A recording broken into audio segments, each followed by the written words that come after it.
Oh, this game. This game is absolutely phenomenal. Beautiful. I've been romancing SaGa, Revenge of the Seven, talking about this. As of recording, it is 1 year since it was released, and we're going to talk about it. We're going to talk about why I like it so much. So I guess you can call this kind of a review, retrospective review, so to speak. So let's get into it.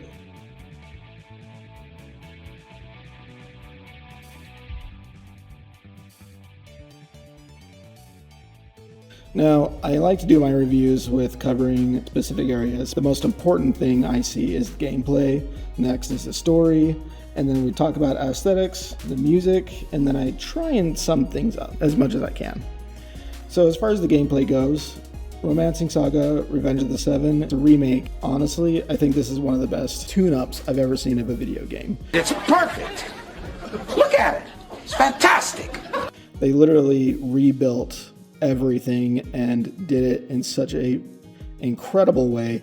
The gameplay is absolutely fantastic. It uses a turn-based combat system, but it does things a little differently. You don't have the typical leveling system.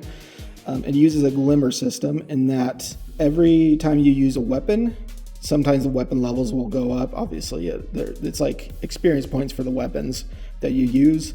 And if you use it enough, you'll see like a little light bulb pop up next to the weapon. And if it starts glowing, then you're close to learning a new attack. So it's worthwhile to use every weapon or every magic spell as often as possible so you can learn some new attacks and spells. Instead of your level going up, your life points and your BP, I suppose, I call it battle points. It's probably something else. It's a what? What is it? Basically your skill points that you use as you use your skills, those will go up instead of your character level. And there are so many character classes in this game, and every class has sort of a specialty. You'll want to kind of take a look at the stats of each specific character class, because some will be good with one particular weapon or one particular magic type and really bad with other things. So to balance out your party, you're going to want to kind of keep an eye on that. And one of the things I really like about the combat in this game, it is very strategic. You have to be pretty smart about how you build your party and about how you go about the overall battle. Because if you take things lightly and you just go in and want to just spam attack buttons, you're going to get wiped out pretty quickly.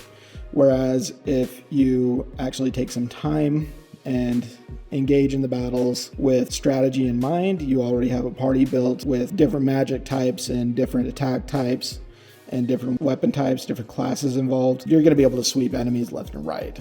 So always go into the game with a strategy in mind, and going into the way the actual world is structured. It is an open world, but it's not a sandbox open world. Once you leave an area, you open up a map and you have to kind of pick where you're going to go on the map. So like towns and specific wandering open areas, those are open. And you'll find that as you play the game, you play through the story itself is open-ended. The best way to put it, there's no strict story path. It's not linear at all. You can go through the story however you want. You can fight each of the bosses, the 7 heroes, in whatever order you want, but as you fight each hero, the ones that you haven't beat are going to get stronger. And that's one of the things I find most fascinating about this game is the gameplay itself, because it's so open as far as, you know, which hero you're going to fight first or next or whatever. I have a completely different gameplay experience from someone else. Like one of my personal favorite YouTubers, Lady Pelvic, had a really tough time with one of the 7 heroes, Bocon, whereas I cleaned him out without any issue whatsoever. But others have had no problem whatsoever with Noel, and I got clocked about 3 or 4 times before I found a winning strategy against that guy. So that's one thing that I really like about Romancing SaGa Revenge of the Seven, is it's so open with its story. You can go about it whatever way you want. As far as classes, as you go about the world, you'll actually be able to go about side quests and things to unlock more classes. The more classes you unlock, the more strategy you're going to be able to use, and there are a number of classes that are optional to unlock. I did learn, unfortunately, that some classes need the time skip that the game uses. So the game uses a generational system, so it's not like you're stuck with one hero all the way through. You basically go through a generation of emperors. You start with Leon, and then you go to his son Gerard, and then from there You basically just kind of pick which class you want to focus on for the next emperor, all the way up until the final emperor. As soon as you hit the final emperor, you won't go through the generation anymore. And that can become a problem because you can lock yourself out of getting new parties. I had accidentally locked myself out of getting the dancer party, which kind of sucks because apparently that's a pretty overpowered party. But I missed it. So each of the 7 heroes, you'll be taking each of them by generation.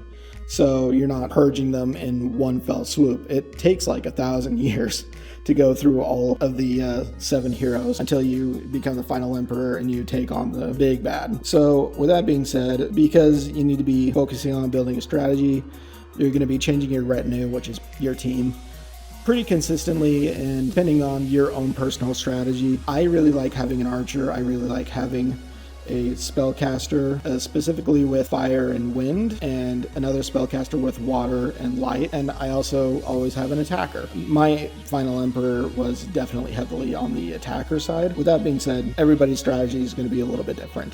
And when you go into the 7 heroes, you're going to want to make sure that you have the proper skills, the proper immunities, because as you take hits from certain attacks, you can actually glimmer immunities for certain attacks, which is incredibly helpful. Additionally, you'll unlock a blacksmith at some point. Through that blacksmith, you'll be able to get better weapons. As you forge new weapons, more will become available. As you pick up items throughout the world, you'll come up with new ideas for new weapons. There's so much that you can do just in the gameplay of this game, and it's very, like I said, very open. There's no linearity whatsoever. Now, like I said, as far as the story goes, it starts off with the 7 heroes from thousands of years ago suddenly just disappeared after saving the world, and now that they're back, they're in these demonic forms.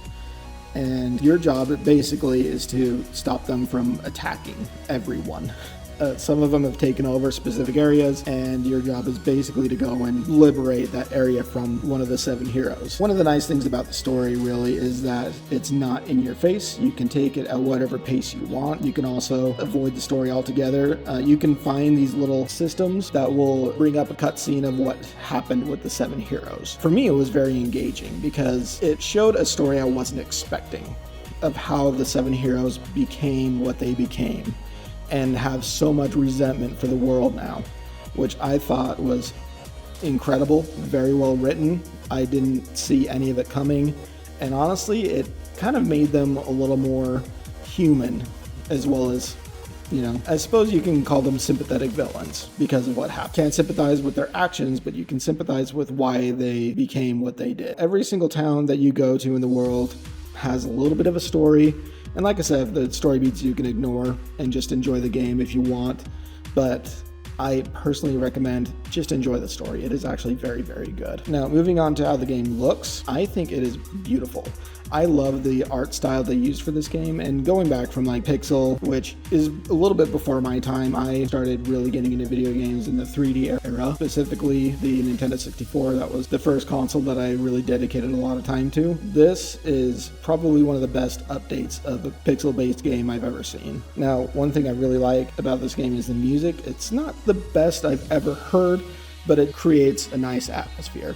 Like when you're in the Emperor's Castle, it feels majestic. You go out into the town, the music changes, and it feels a little more lighthearted. And you go into the open fields, and you get that nice adventurous music. You go into battles, and you get kind of that heart-pumping theme. And the boss themes, honestly, are some of the best that I can remember. So as far as the music goes, it's not anything incredible, but it is definitely worth a listen. It honestly ties the game together. So that's all my thoughts on Romancing Saga 2 Revenge of the Seven. As far as playing the game, like I said, it was one of my favorites last year, probably my favorite from last year. And as a big Dragon Quest fan, I did play Dragon Quest 3 HD 2D. I didn't like it nearly as much as I liked this. This one hooked me from start to finish. I literally couldn't stop playing it. So this is one game I would recommend. I don't usually do ratings, but I'm going to give a rating score on here. I'm going to put it on the screen.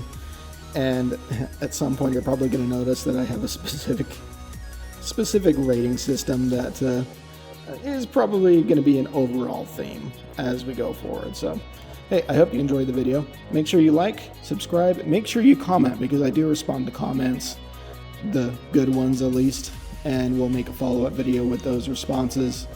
I do have one coming up. So in the meantime, Again, like, subscribe, leave a comment, share with a friend. This is a nice little place that we can have a reprieve from the insanity that is the world and just sit back and enjoy something else for a minute. Until next time.